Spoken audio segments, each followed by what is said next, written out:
I missed one announcement. The women's discussion will take place today after services. The topic is self-control. This will conclude the Fruit of the Spirit series. Please plan to join us. And that will be in the adjacent room next to the fellowship hall. I have given several sermons along the line of being all you can be by being who you are. I would like to take that a step further today by adding that to that by being all you can be by becoming more than you are right now. And embedded into that idea are several quotes that I am going to share with you. The first one is from a book that I will be quoting from. It's called The Adversity Quotient by a Dr. Paul Stultz that studied into the issue of adversity. We call it trials. And what he did is he studied people's ability to overcome adversity. And I find that he has some helpful insights that will help us to grow beyond what we already are. And I'd like to read a quotation here to begin the sermon, and then I'll mention a few others, and we'll get into a story and we'll go into the sermon. The quote here is from an Orison Martin, and he writes, "Deep within humans dwell those slumbering powers that would astonish them, that they never dreamed of possessing, forces that would revolutionize their lives if aroused and put into action."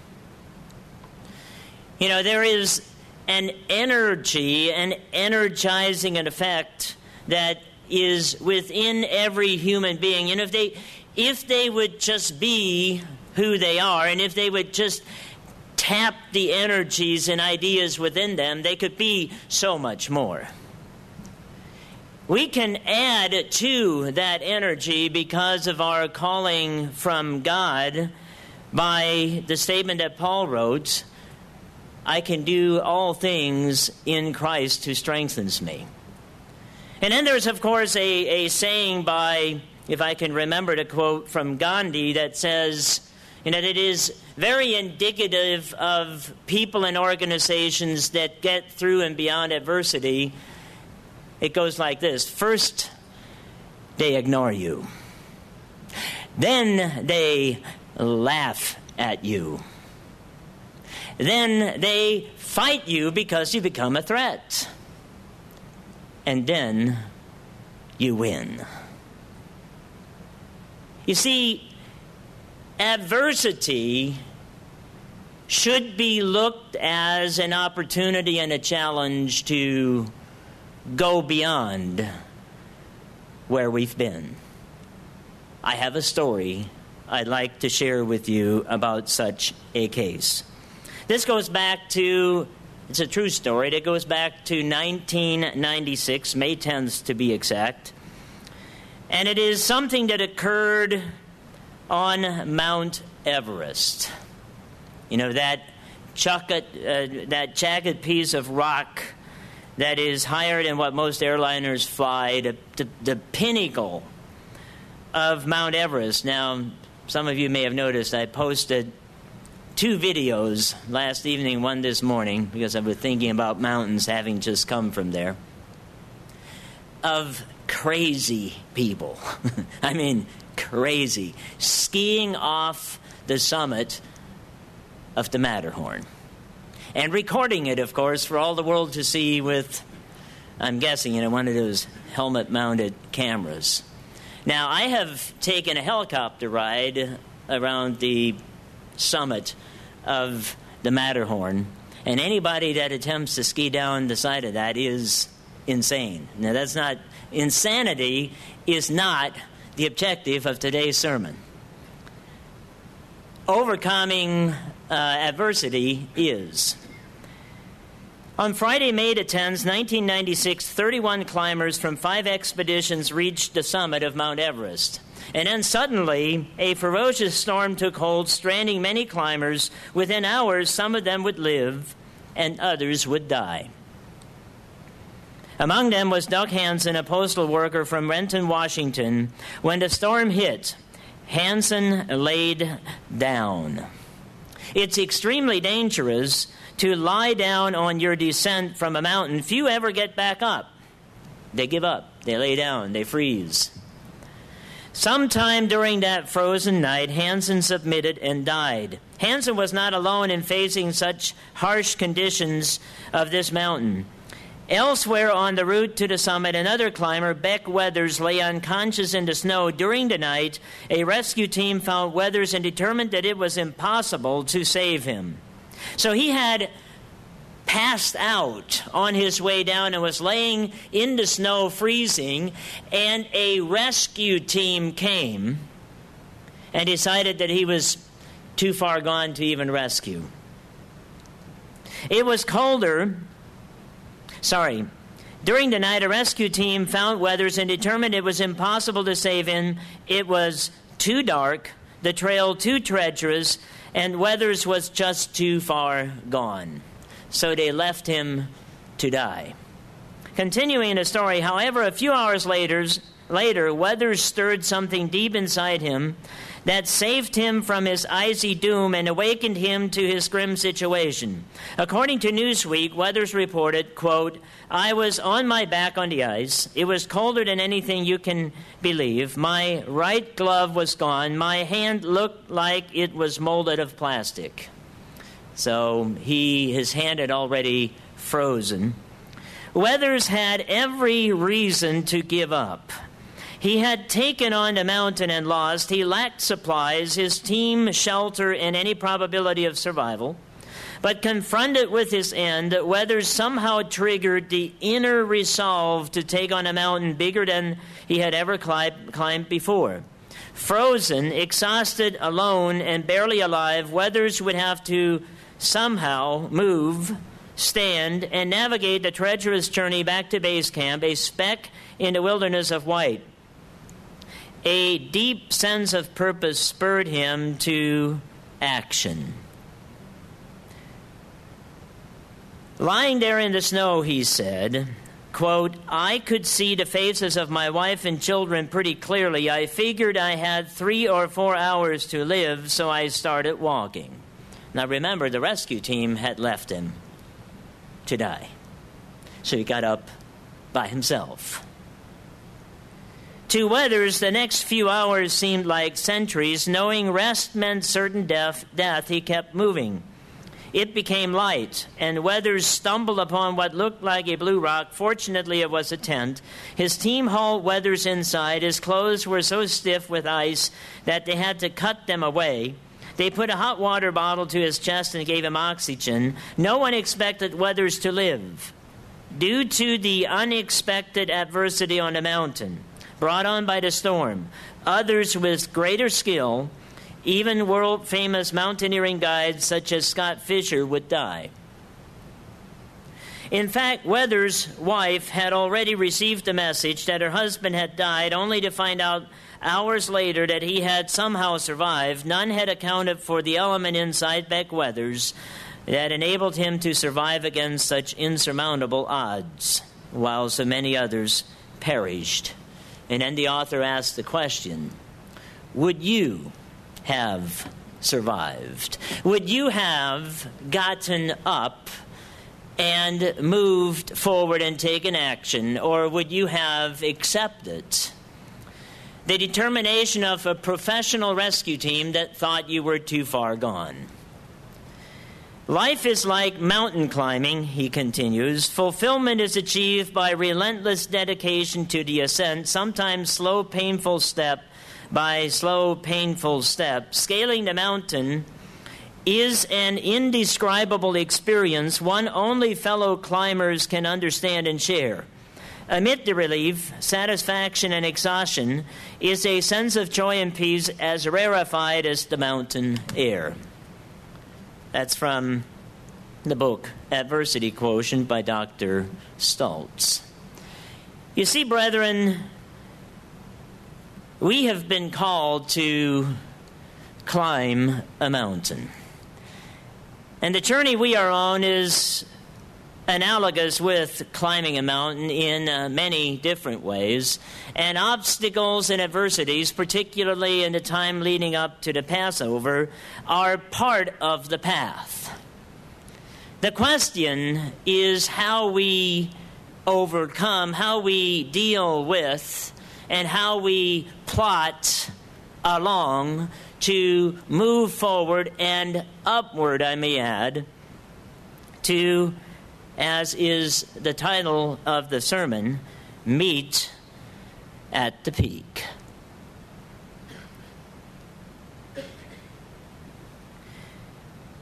The very thought of scaling the lofty peak that we have been called to climb can evoke negative emotions that paralyze us from realizing the summit, the kingdom of God. And these negative emotions are so human, they're so normal. It is, well, they all have a foundation in fear that paralyze us. It's too dangerous. It's too hard. I'm too old, too young, too inexperienced, too tired, too weak. And a TOO can find a lot of other reasons to attach to immobilize us, when in actuality we can be and should be moving forward. But did you notice the approach of the author of the book that I just quoted on how to tackle the task?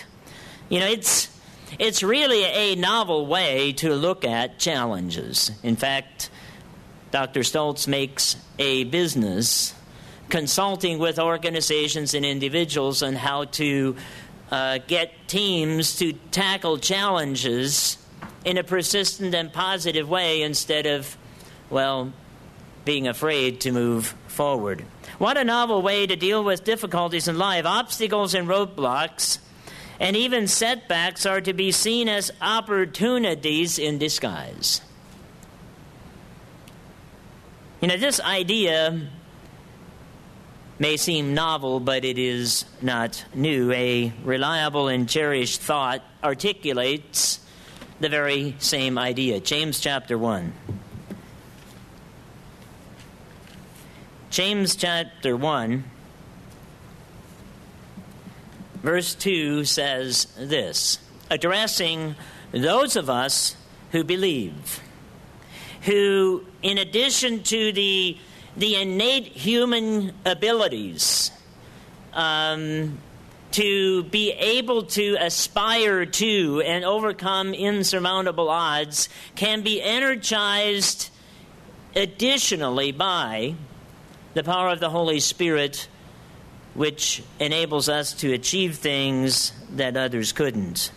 My brethren, count it all joy when you fall into various trials, knowing that the testing of your faith produces patience. Let patience have its perfect work, that you may be perfect and complete, lacking nothing. So when you wake up in the morning and you realize that you've got a whole host of challenges ahead, not only today but tomorrow, the next day, and the next, and you know that when you get to the next day and the next, that more challenges will be added to it, here's the recipe. Wow, I'm excited.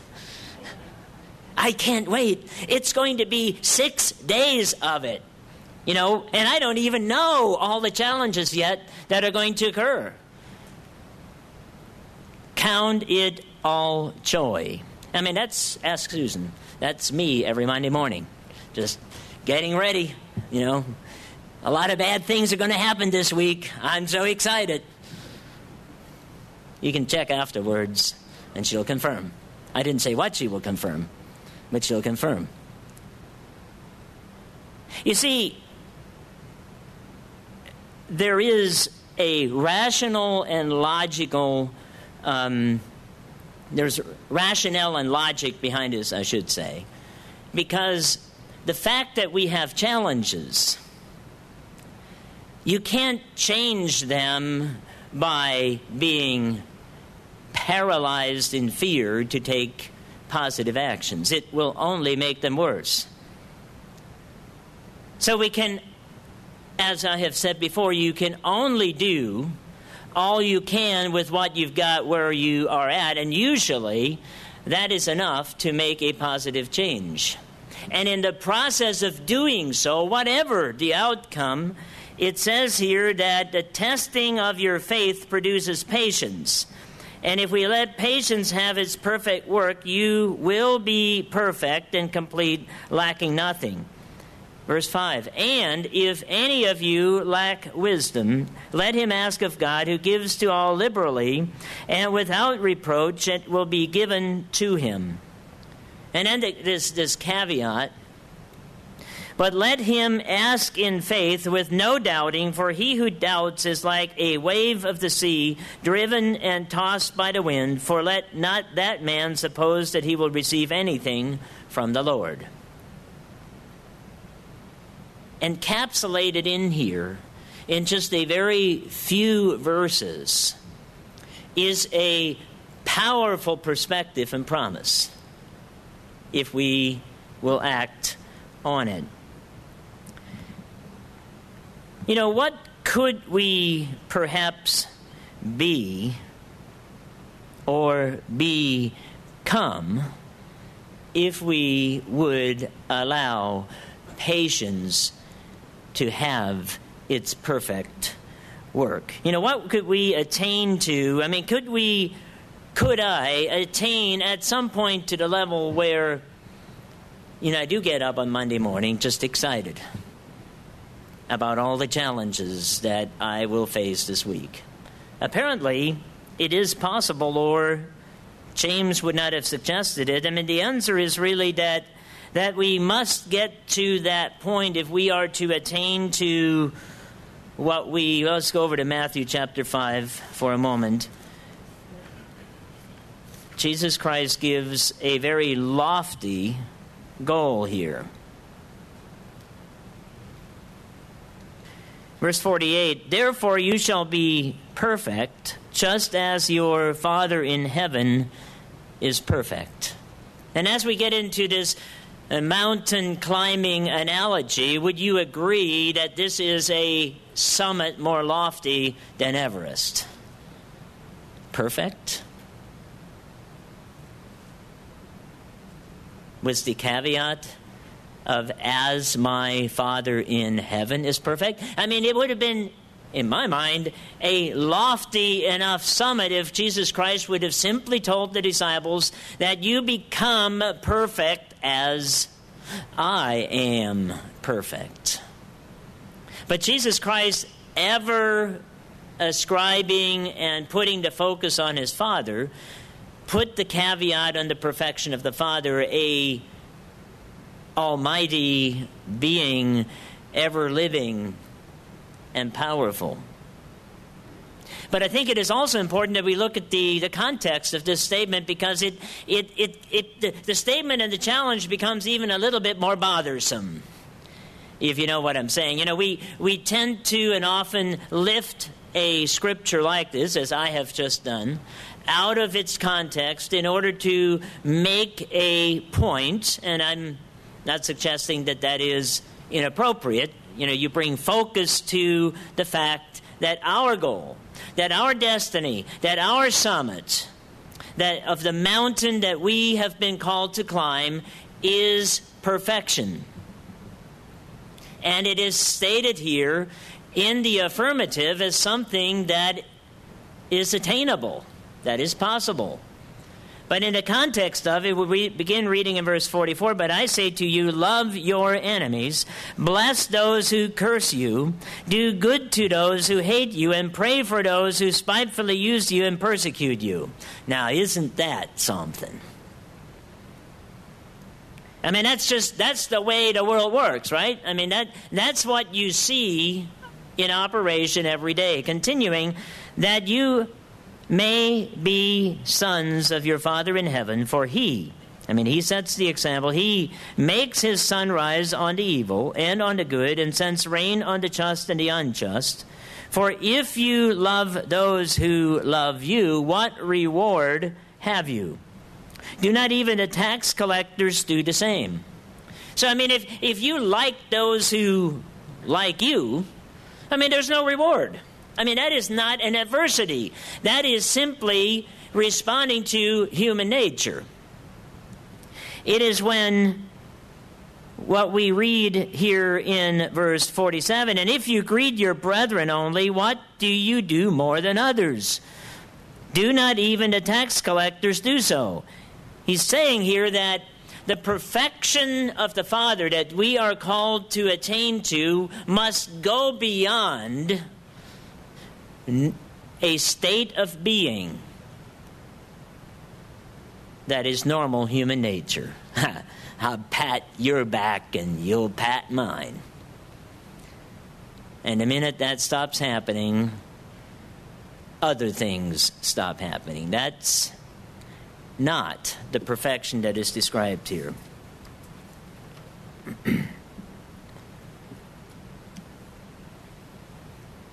God called us to this challenge. After all, the passage I just read is in the context of what has been called Jesus Christ's State of the Union Address, the Beatitudes. It's at the end of that chapter. It's a summit higher than Everest. It is a goal more elusive and a climb more treacherous. The Christian walk is dangerous terrain. But get there we must, because that is our calling and that is why we are here. And we can do it because, Jesus Christ said, I will never leave you or forsake you on the mountain. His rescue team will not leave you to die. And I find, I've used this book before in business context and presentations, and I said the professional rescue team that said there was no hope for this entrepreneur that they left lying out there, those are the banks, the lawyers, and the consultants that won't risk anything to help anybody else. Jesus Christ said, I will never leave you or forsake you, even if you're frozen on ice on the mountain of the Lord. Jesus Christ also admitted that what with men is impossible is possible with God. And Paul observed, I can do all things through Christ who strengthens me. God called us to take it as a challenge. The Christian climber, or the Christian climb, is not for the faint-hearted. You never get out of the valley, much less to base camp. I'd like to go back to the book. And I found it interesting how Dr. Stoltz describes, he said there are only three kinds of people in the world: the quitters, the campers, and the climbers. And he gives a definition of all three. And, we can do a self-assessment on which category we fit in. The quitters. Without a doubt, there are plenty of people who choose to opt out, cop out, back out, and drop out. That's a lot of outs. There's always an out, right? People pride themselves. You've met a few people like this. They always have a cop out. And when things get a little bit difficult, they want to drop out. And if they've made a commitment that's becoming a little bit difficult, they want to do what? Back out. These are quitters. These are sorry folks that live in the valley of gloom. They refuse the opportunity that the mountain presents. They ignore, mask, or desert their core human drive to climb, and with it, much of what life offers. Then he goes to the second group, the campers. The second group of individuals are campers. These people go only so far, and then they say, this is as far as I can go, or want to go. Weary of the climb, they terminate their ascent and find a smooth, comfortable plateau on which to hide from adversity. And there they choose to sit out their remaining years. You ever saw anybody like that? You know, they're just biding their time. They won't rock the boat. They're just camping. They've become comfortable. So they get up the mountain to a nice plateau, and believe me, I love the mountains, but I must admit that I like to climb in what is called a ski lift. It gets you there faster, and it's a lot less dangerous. So while I'm not a quitter that stays in the valley, I like to go up on a cable. But there are a lot of nice plateaus along the way where you can set up camp and just enjoy the perspective. And then the other group, are the climbers. I call the people who are dedicated to the lifelong ascent climbers. Regardless of background, advantage or disadvantage, misfortune or good fortune, they continue to climb. They are the energizer bunnies of the mountain. Climbers are possibility thinkers, never allowing age, gender, race, physical or mental disability, or any other obstacle get in the way of the ascent. And that reminds me, you talked about disability, that reminds me of an experience I had in Breckenridge, Colorado. I got off the ski lift, skied off to the side, and looked around, and there were two guys. Came off the ski lift without legs. And they were sitting on a single ski that had a seat on it, and they had, two little short ski sticks, and they jumped off the ski lift and skied over close to where I was. And I was up very high on black slopes, and I was standing there enjoying the view. So you have two very disabled individuals that didn't have legs or had stubs. They were sitting on top of the ski. They didn't waste any time. I was standing there. They went right by me. And when you're up in those areas, you have several ways to go down, and there was literally a place where you just kind of go over the ledge and head down over. These two guys with no legs went over to the ledge, never even stopped, and disappeared over the edge, went down a black slope. And I thought, wow. They did not allow even the fact that their legs, for reasons I have no idea, were amputated to prevent them from facing that challenge. They skied well. I skied over to the ledge and watched them go.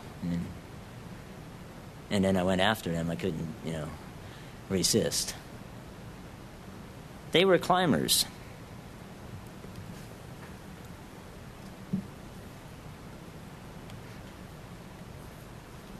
Let's go over to Matthew chapter 7. We'll look at a couple of scriptures that describe what we just read. Matthew chapter 7, verse 13 and 14 is a familiar scripture in Christianity. Enter by the narrow gate. For wide is the gate and broad is the way that leads to destruction, and there are many who go by it. It's just easy to quit. But the consequence of quitting, in almost every case, is greater than the consequence of at least making a deliberate effort to get out of the valley, to get up the mountain, to get beyond where you're at. Verse 14, because the narrow is the gate and difficult is the way which leads to life, and there are few who find it. That's the quitter. It's the broad way. It's the way of the world. It's easy. It's like the cartoon that I saw this week. There were 2 lines to 2 desks. Well, I should say there was 1 line. There was a big long line going to a desk entitled Convenient Lies. And then there was another desk entitled Uncomfortable Truths. And nobody went there. Nobody went there. And yet the truth sets free. And then there's the biblical example of the campers over in Luke chapter 12, verse 16. Matthew, Mark, Luke 12. In verse 16. Then he spoke a parable to them, saying, the ground of a certain rich man yielded plentifully. And he thought within himself, what shall I do, since I have no room to store my crops? He had just hit pay dirt.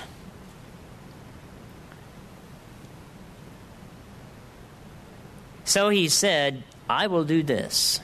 I will pull down my barns and build greater. And there I will store all my crops and my goods. Now, the thing about this parable that I always wondered about is this guy must have not only have had an abundant crop, but also some kind of secret with respect to storage and preservation.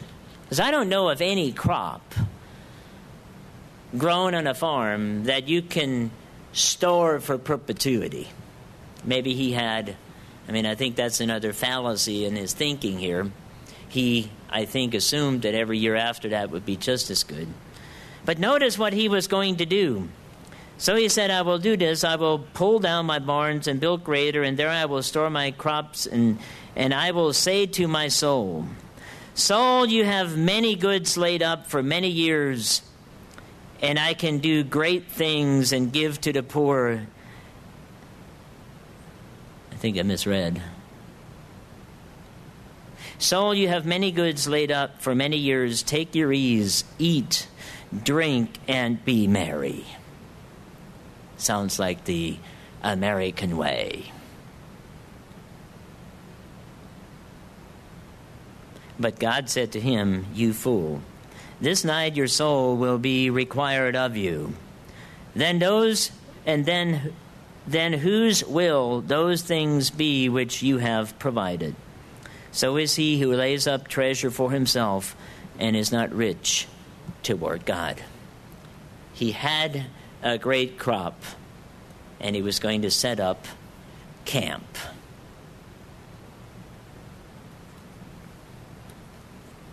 What about the climbers? Let's look at a more detailed description on quitters,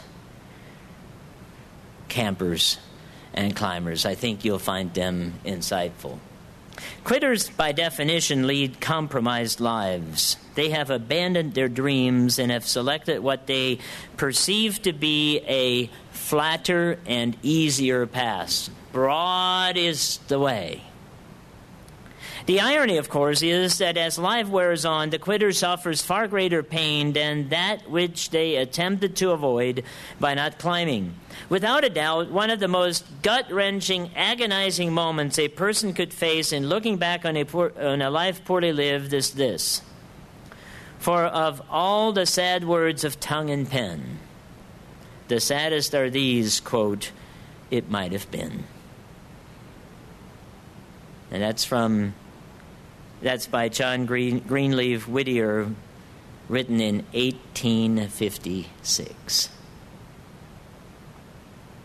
For of all the sad words of tongue and pen, the saddest are these, quote, it might have been. As a result, quitters are often bitter, depressed, emotionally numb. Alternatively, they may be mad and frustrated, striking out at the world around them, resentful of those who climb. Quitters are often heavily into substance abuse, be it alcohol, drugs, junk TV. Quitters are looking for a mind-altering, numbing escape. Ineffective people live in a world of meaningless but seductive time wasters.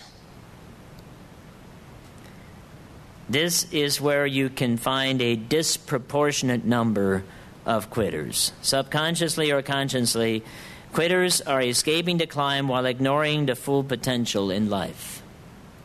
They do not even know who they are, much less become someone that is effective.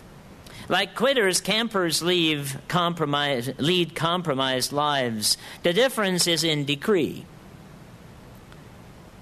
Weary of the climb, they say, "This is good enough," unaware of the price they will pay. Campers may feel quite content with the apparent trade-off between sacrificing what could be in order to hang on to the illusion of keeping what is. I mean, that's the grand illusion, even of the parable back in Luke that we just read. Oh, he had a big crop, and he was going to build a bigger barn, and he was going to take a life of ease, not recognizing what we all have in common, that we're mortal, and that change is, well, something that occurs daily. So you have this illusion of keeping what is. As they set up camp, campers often refocus their energy on filling their tents with material goods that make them as comfortable as possible. By dedicating their energy and resources to the comforts of the campground, the camper forgoes the progress such energy and resources could create if properly directed. Being all you can be by doing everything you can with what you've got. While we never hear someone define success as comfort, there are a lot of people that act that way. Campers create a comfortable prison, a place too cushy to risk leaving. Here, life is not everything it could be, but it is just good enough. You see, that will never get us to our summit that Jesus Christ put out there as the goal. Become ye perfect, as your Father in heaven is perfect.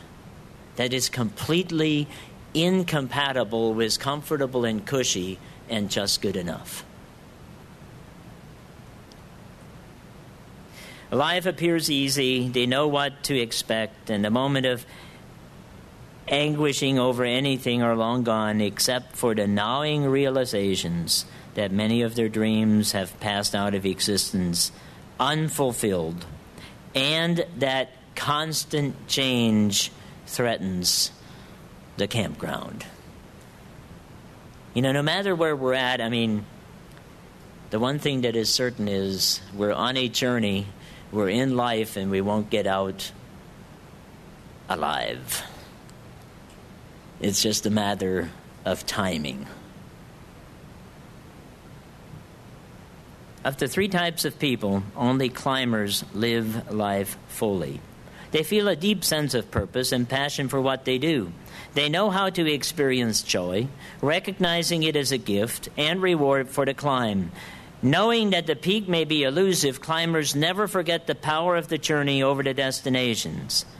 Climbers know that many of the rewards come in the form of long-term benefits, and that small steps now can lead to sizable advances further up the mountain. Climbers embrace the challenges they inevitably face. And if you look at history, you know, you have it, the one point he makes here is that small steps now that are correct and right lead to substantial benefits in the future. You know, on a personal level, small steps in youth with regard to education. You see, what we know and learn, what's in between the gray matter here, is the one thing that nobody can take away unless you let them. The story is told of the guy that had nothing and earned $1 million over time. And then there was the other guy that won the lottery and received $1 million. And the first guy was asked, well, that was a lot easier than the way you did it. And he said, yeah, but if he loses it, he has no idea how to regain it. If I lose my $1 million that I earned, I can just go back and do it again. You see, the small steps that led to, in this case, financial success were learned over time. Climbers often have strong faith in something bigger than themselves. Their faith buoys them when the mountain is overwhelming and intimidating and any hope of advancing is fiercely challenged. It is the climber's faith that somehow things can and will be done despite the negativism of others who have determined that a certain route is impossible. That is, like I said earlier, Gandhi said, first they ignore you. Fly? It's for the birds. Pardon the pun. First they ignore you, then they laugh at you. And then when flight took off, you had a whole host of people that, fought it. And then they won. It's a predictable process.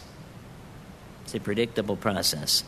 Like bellwethers on Mount Everest, climbers are persistent, tenacious, and resilient. They keep plugging away. When they reach a formidable overhang or a dead end, they simply reroute. When they tire and cannot go another step, they reach deep down inside and press on. The word quit is not in a climber's vocabulary. Brethren, in the time we shared today, I would like to review with you 7 characteristics of spiritual climbers, or 7 attitudes to become a spiritual climber. Or, you can describe these in probably 7 different ways, but we'll stick with the 7. The first point is this: attitude. Attitude. Focus on the positive. We read in James chapter 1, verses 2 through 4, that we should count it all joy when we fall into various trials or challenges, and to allow patience to have its perfect work. Now, as I tell people, I said, I have a lot of patience. Don't you know that? I have a lot of patience because I believe that God, upon birth, allocates patience to everyone. And since I haven't used very much, I still have a lot left. You see, you're laughing. Now, I'm going to get myself out of this. Just because you think you're a patient person doesn't mean it is so. It might be you're just lazy.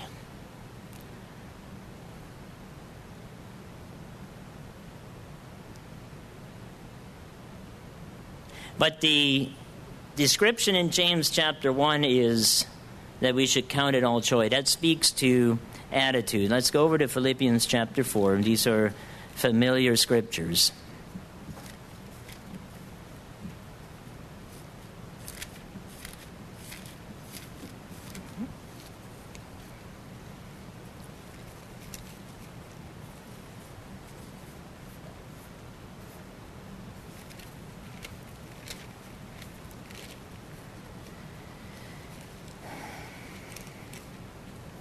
Philippians chapter 4. in verse 8. Finally, brethren,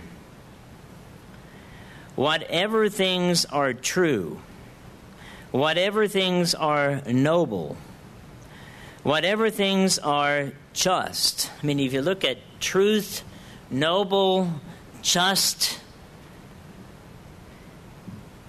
whatever things are pure, whatever things are lovely, whatever things are of good report, if there is any virtue, and if there is anything praiseworthy, meditate on these things.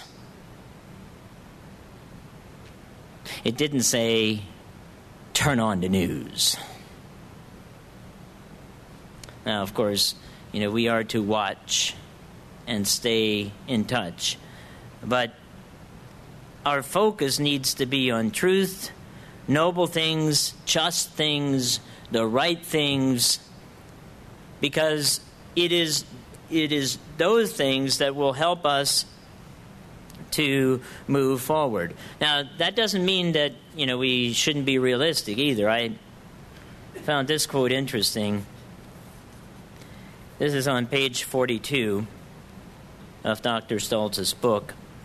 And here he's comparing the results of two nationwide surveys of teachers, one in 1940 and one in 1990. This book, I think, was published in the 90s somewhere. But in any case, I'm sure that what I'm saying is a little bit dated. But notice the contrast. In 1940, here are the top 7 problems that teachers reported occurring in the classroom. Now, I know there's some teachers in here. These are the top. Number 1. This is number 1 in 1940. Talking out of turn. Imagine that. Number 2, making noise. Number 3, running in the halls. Number 4, cutting in line. Number 5, dress code violations. Number 6, lingering. And number 7, chewing gum and then, sticking it underneath the desk. I mean, think about it. I mean, they had some serious problems in the classrooms in 1940. It's a wonder that we won World War II with kids like that. In 1990, things have changed just a little bit. But you have to understand that in 1990, we were much more enlightened, and we have learned to understand that these people are simply victims of their own situation. So we have to be very considerate and understanding that these people can't help this situation. So now you get medication, and you have counselors, and you have all these other things to give help. The number 1 problem reported by teachers in 1990 was drug abuse. Number 2, alcohol abuse. Number 3, pregnancy. Number 4, suicide. Number 5, rape. Number 6, robbery. Number 7, assault. It's a big difference. Now, if we are quitters,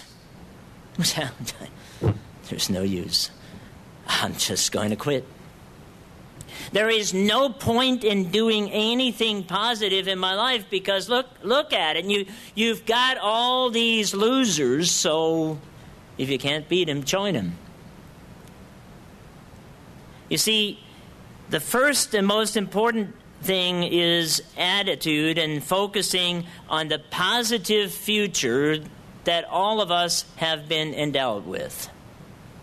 Otherwise, if you look at the world around you, that was 25 years ago.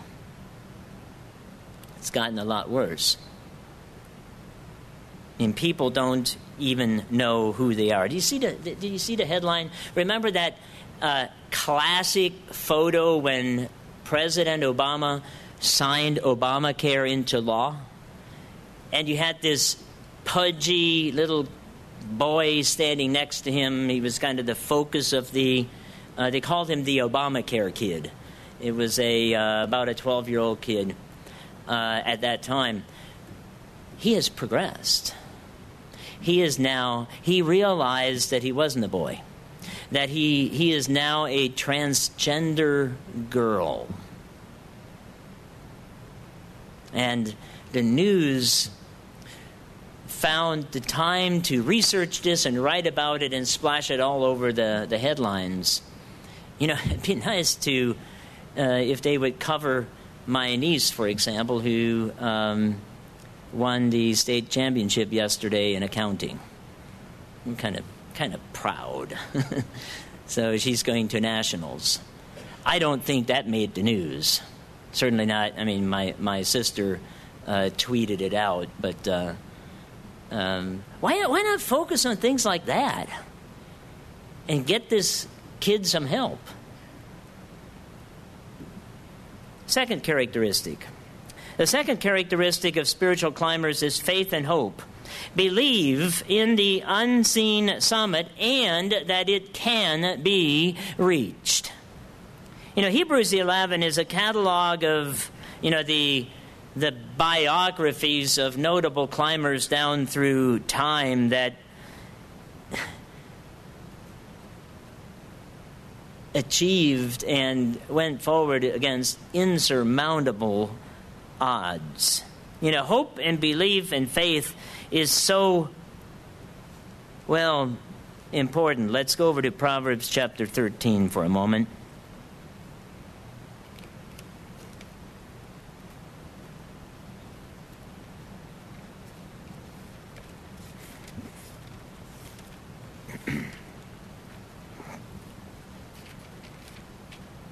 Proverbs chapter 13, verse 12 says, "Hope deferred makes the heart sick. But when desire comes, it is a tree of life." Hope deferred makes the heart sick. And if you go back and let's look at a couple scriptures over in Romans about the power of hope in connection with faith. It just enables people to go where others can't go. Romans chapter 4, verse 17, as it is written, "I have made you a father of many nations in the presence of him whom he believed, even God, who gives life to the dead and calls those things that did not exist as though they did, who contrary to hope, in hope believed." I mean, Abraham believed against all odds and became the father of many nations, according to what was spoken, "So shall your descendants be." Chapter 5, verses 3 to 4. "And not only that, but we also glory in tribulations." I mean, you almost have to ask, what was Paul smoking?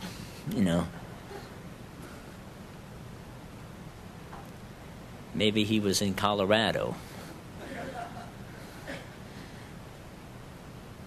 We were out there skiing, and the one day it was rather warm, and the joke was made that maybe they're going to start putting out the crops, and I, being naive, took me a while until I got it. And believe me, out there in the mountains, you meet people that look like they had an abundant crop last year. And not only that, but we also glory in tribulations, knowing that tribulation produces perseverance, and perseverance, character, and character, hope. So here you see a progression. It is the strength that is built by overcoming obstacles and challenges that enables us to have hope. We should all keep a catalog of all the, I call it the messes John has gotten himself into, and, how we got out of them. It's a thick book. But when you go back and you look at situations from which God has delivered you, it gives you hope and confidence in the future. And that is necessary when challenges occur. Now, hope does not disappoint because the love of God has been poured out in our hearts by the Holy Spirit who was given to us.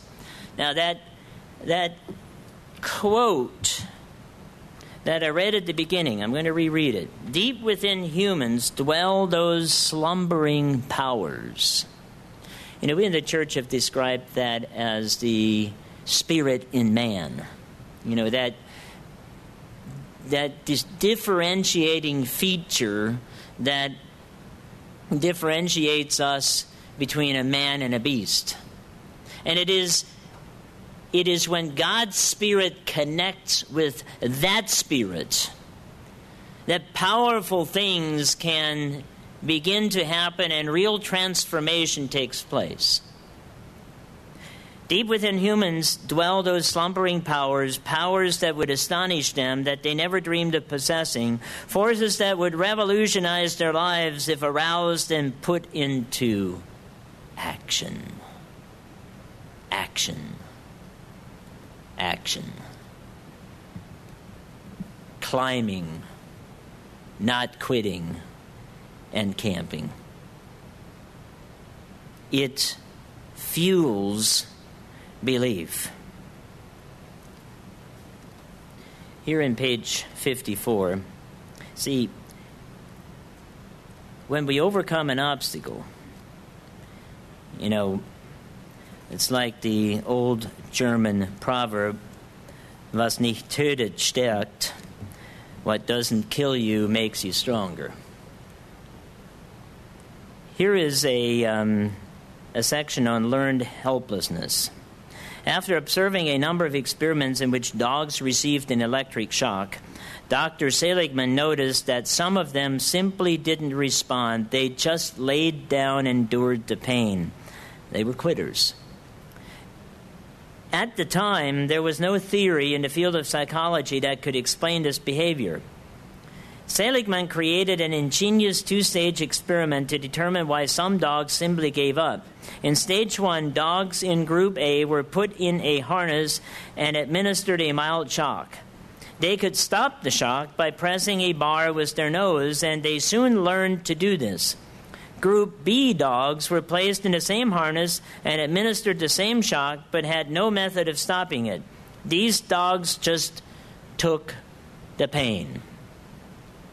Group C was called the control group. They were put in a harness and given no shock. The next day, Seligman conducted stage 2 of his experiment. One at a time, he put all the same dogs in a device called a shuttle box, a box with a low barrier down the middle. Each dog was placed on one side where it received a mild shock. All the dog had to do to stop the shock was to jump the low barrier to get to the other side. Group A dogs, those who could control the shock, and Group C dogs, those given no shock, quickly figured out how to jump the barrier and get away from the discomfort. But the dogs who could not control the shock on stage 1 had a different response. They just laid down and whimpered. They didn't try to escape. It was learned helplessness. So it is very important that we maintain faith and hope. Point number 3, obedience. Obey the call to climb. Hebrews chapter 11, and you can put a marker in Hebrews chapter 11 because most of the remainder of the sermon will be here. Hebrews chapter 11, verse 8. By faith Abraham obeyed when he was called to go out of the place which he would afterward receive as an inheritance, and he went out not knowing where he was going. Abraham was called to go, and we go back to Genesis chapter 12, we will see what he did. You know, obedience has fallen out of fashion because, that's too constraining, and I find that idea to be humorous. You know, we won't liberals offer freedom to us. I mean, if you look at the current spectrum of presidential candidates, and it is really a broad spectrum today, all the way from avowed socialists to the other side. And yet, every experiment with socialism has resulted not in freedom, but rather in oppression. I mean, in our, we say, well, you can't tell me what to do. I mean, I'm obey. What do you mean obey? I mean, I'm free. You have a driver's license? Do you obey? Do you have a job? Do you go into work on time? Have you ever tried not going into work on time? I mean, So, I mean, obedience is embedded into every aspect of our culture. We just dare not call it that.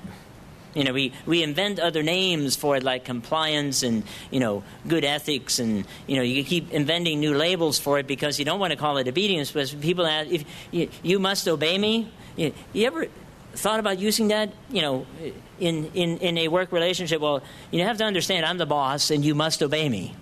Imagine using that today. It wouldn't go over very well. And yet, so you invent new labels for it, and people think that they're the convenient lies. I mean, they don't really have to obey, but they have to comply.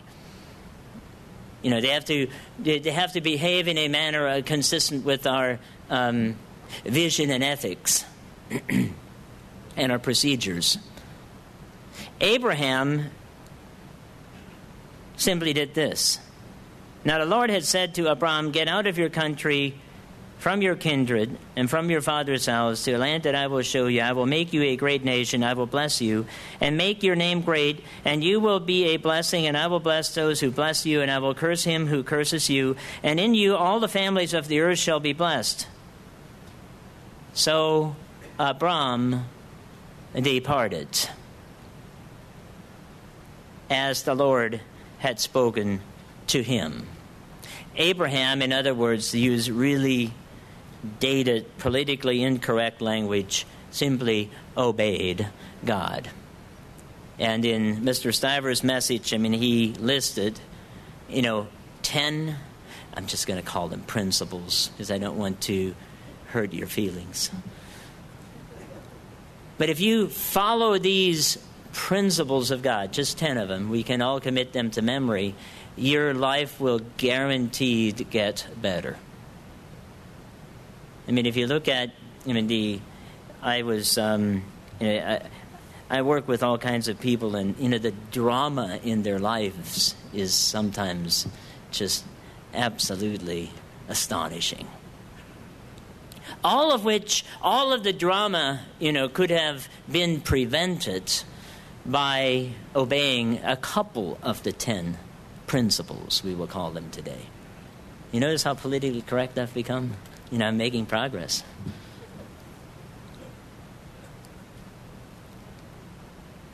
It's simply the right way to live.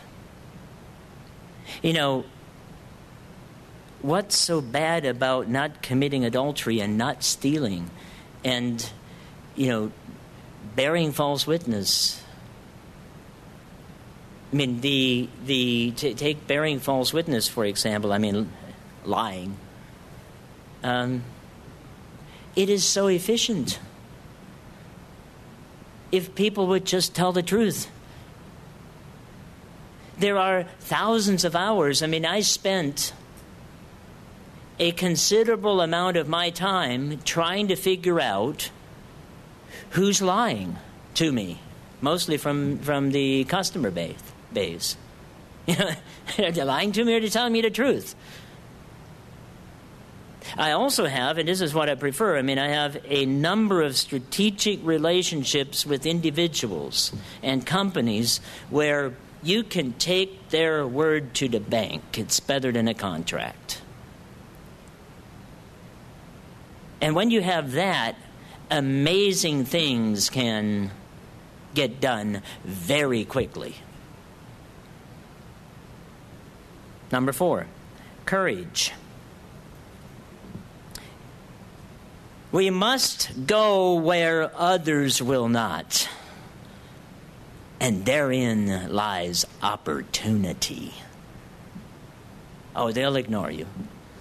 They'll laugh at you. Then they'll fight you. And then you win.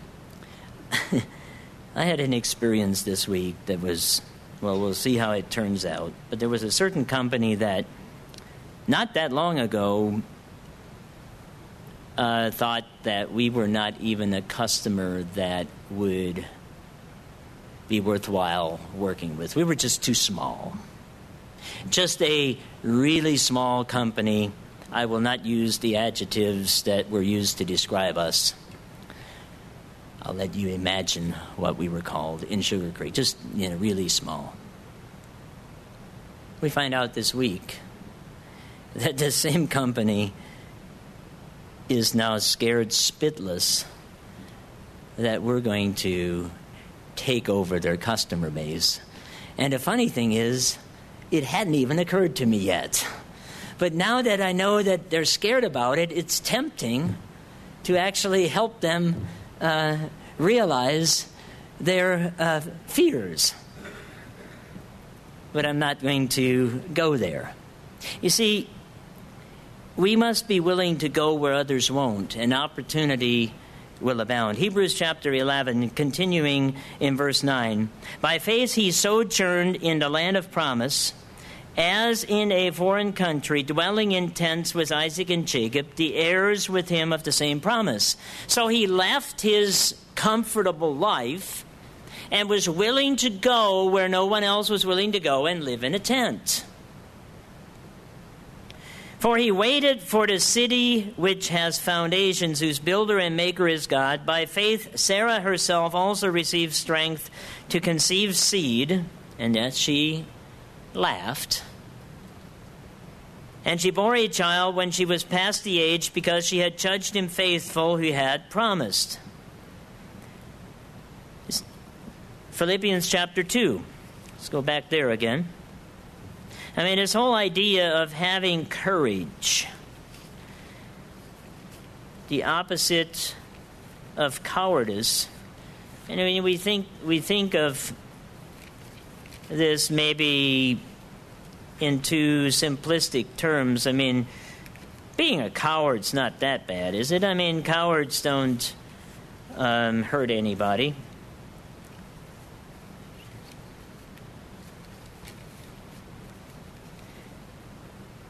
We'll get to that. Philippians chapter 2.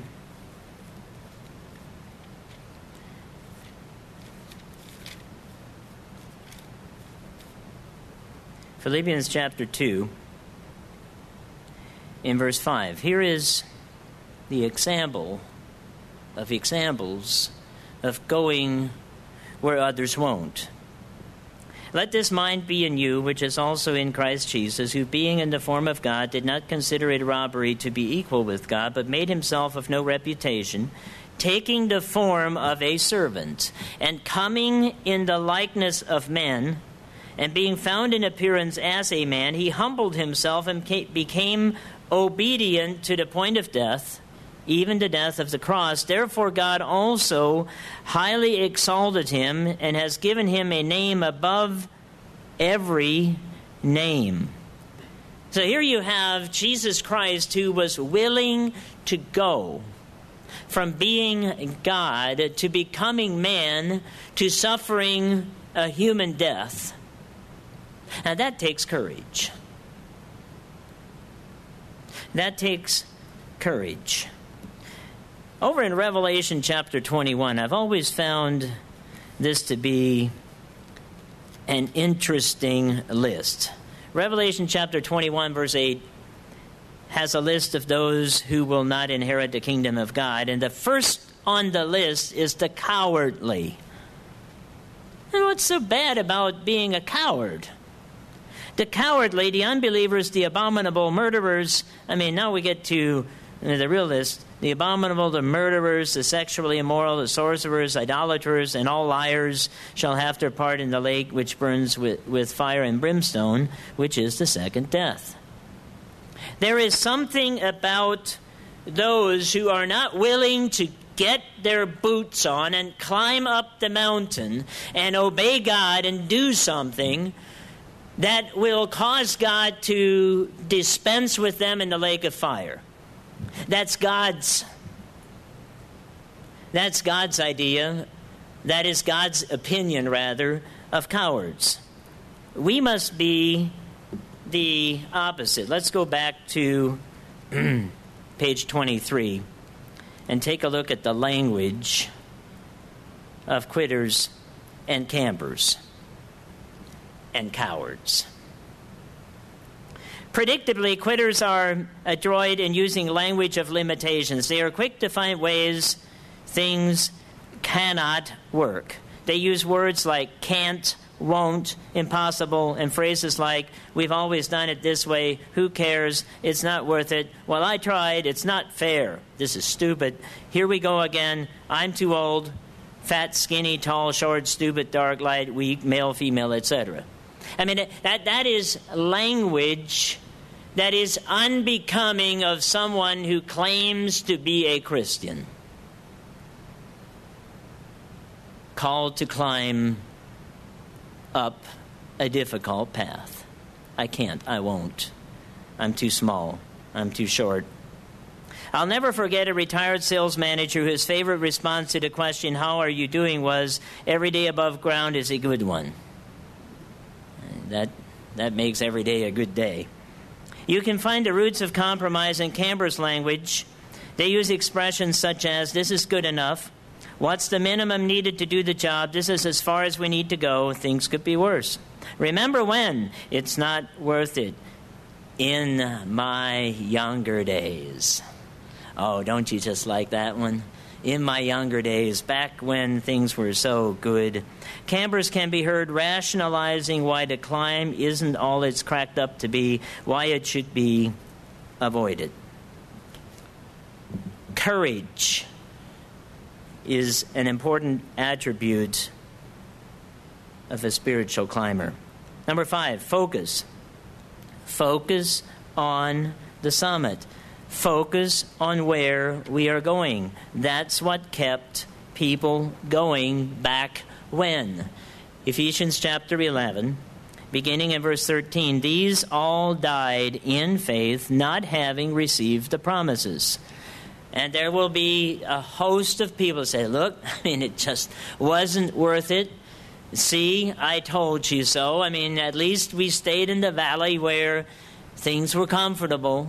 I mean, we sat in the campground and cooked burgers, and we didn't attempt to go up. I mean, it just didn't work out because they didn't receive the promise. However, notice, but having seen them afar off, were assured of them, embraced them, and confessed that they were strangers and pilgrims on the earth. For those who say such things declare plainly that they seek a homeland, and truly, if they had called to mind the country from which they had come out, they would have had opportunity to return. But now they desire a better, that is, a heavenly country. Therefore God is not ashamed to be called their God, for he has prepared a city for them. They focused on the future, which made the calamities of today immaterial. Point number 6, also here in Hebrews chapter 11. Scale the obstacles one at a time. Oh, that's so important. Do what you can with what you have, where you are at now. One of the biggest causes of paralysis is to say, there is no way we can get that done in June or by June or July or whenever the deadline is. Okay, so why are we sitting here wasting an hour talking about why we can't do it until then instead of doing something about it right now? What can we do today to meet the deadline in June? That's what we need to be focused on, because we can't do anything about what we are maybe need to do 4 weeks from now. Now, I'm not talking about not planning. I'm just simply talking about what I consider to be incredibly frustrating, and that is to have meetings upon meetings to talk about the next meeting, and nothing ever gets done except updating meeting notes to update the next notes, because you have a bunch of people. What's happened now is you have teleconferences, where you have everybody and his brother that doesn't need to be in a meeting on the phone taking everybody else's time asking stupid questions, and it just nothing gets done. You see, we need to do what we can today with what we've got to move the ball forward, and everybody is more effective. And that's what we read here in verse 30. By faith, the walls of Jericho fell down after they were encircled for 7 days. They didn't fall down the first day, but they kept walking around the city, and around the city, and around the city, and chipping away every day until it fell on the seventh. By faith, the harlot Rahab did not perish with those who did not believe when she had received the spies with peace.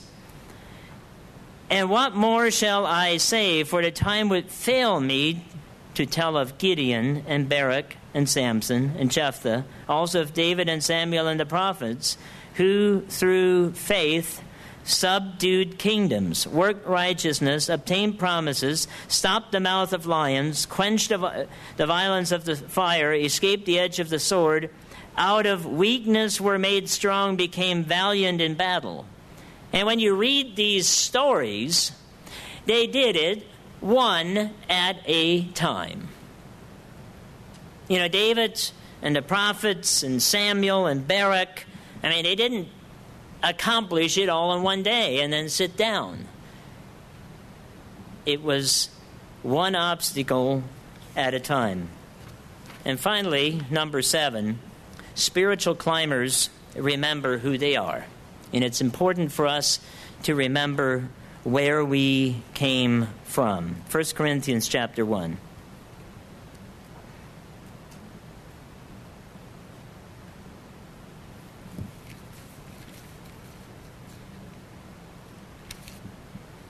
First Corinthians chapter 1, verse 26. For you see your calling, brethren, that not many wives according to the flesh, not many mighty, not many noble are called. But God has chosen the foolish things of this world to put to shame the wise, and God has chosen the weak things of the world to put to shame the things which are mighty. And the base things of the world and the things which are despised God has chosen, and the things which are not, to bring to nothing the things that are, that no flesh should glory in his presence. God called, to a large extent, the weak and the base in order to confound the wise. And it would do us well, the minute that we think that we are something and became someone of note, to remember from whence we came. Because pride always goes before the fall. Calvin Coolidge put it this way, and I think this characterizes who we should be. Nothing in the world can take place of persistence. Talent will not. Nothing is more common than unsuccessful men with talent. They quit. They don't act. Genius will not. Unrewarded genius is almost a proverb. Met a few people like that. I mean, that I could be as smart as they were. But they never did anything with it. Education will not. Of course, assuming we have education. United States now in standardized tests is ranked way, way down on the bottom of the list. Last time I checked, it was like number 60 in one test. I mean, it's really bad. There are different ways to measure it, but education is in very bad shape. Education will not. The world is full of educated derelicts. Persistence and determination alone are omnipotent. So, brethren, God has called us to reach the apex of perfection, to become perfect as He is, and He has given us the strength, the support, and the tools to climb all the way to the summit. So let's focus on the positive, face the challenges with faith and courage, and scale the obstacles one at a time. Because at the summit awaits a reward that makes earthly peaks pale into insignificance, a reward that may be or is described in this way. Eye has not seen, it's right here in 1 Corinthians, nor ear heard, nor have entered into the heart of man, the things which God has prepared for those who love Him. But He has given us a glimpse. He wants us to catch the vision, just as the summit of the mountain might at times be hidden from view because of the fog and other obstacles. The apex of our summit may at times be hidden from our view or comprehension, but in our mind's eye we must keep that vision burning brightly in our minds. And as we scale the slippery slope and we jump across the chasms of corruption on the way to the summit, let's remember this: that we need to keep our ropes and our climbing gear anchored firmly on the rock called Jesus Christ.